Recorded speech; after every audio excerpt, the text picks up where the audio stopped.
अमेरिकी राष्ट्रपति Donald Trump ने गोल्डन डोम मिसाइल रक्षा प्रणाली के लिए अपने प्लान का ऐलान कर दिया है। इस प्लान के मुताबिक ये एक बहुस्तरीय और 175 अरब अमेरिकी डॉलर की लागत वाली प्रणाली होगी, जो कि पहली बार अमेरिकी हथियारों को अंतरिक्ष में लेकर जाएगी। ट्रंप ने मंगलवार को क्या कहा, ये भी मैं आपको बताती हूँ। ट्रंप ने कहा कि उन्हें उम्मीद इस बात की है कि ये प्रणाली उनके कार्यकाल के अंत से पहले पूरी तरह से चालू हो जाएगी।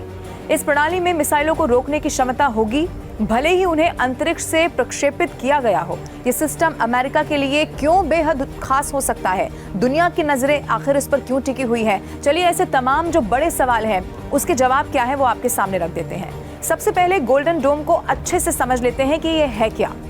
तो देखिए, गोल्डन डोम जमीन और अंतरिक्ष आधारित मिसाइल शील्ड सिस्टम होगा, जो कि उड़ान के लिए चरणों में मिसाइल का पता लगाएगा, उन्हें ट्रैक करेगा और रोकेगा भी। अब संभवतः उन्हें उड़ान भरने से पहले ही नष्ट कर देगा या फिर उन्हें बीच हवा में ही रोक देगा।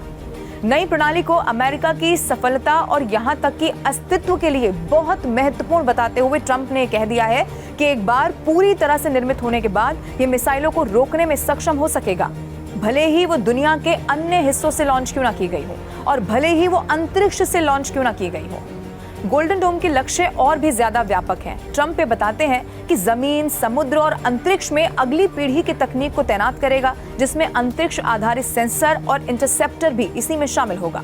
ट्रंप के साथ बोलते हुए पेंटागन प्रमुख पीट हेग्सेथ ने यह कहा है कि गोल्डन डोम का जो डिजाइन है वो मौजूदा जमीनी रक्षा क्षमताओं के साथ एकीकृत होगा और इसका मकसद क्रूज मिसाइलों, बैलिस्टिक मिसाइलों, हाइपरसोनिक मिसाइलों, ड्रोन से रक्षा करना होगा, चाहे वो पारंपरिक हो या फिर परमाणु ही क्यों ना हो।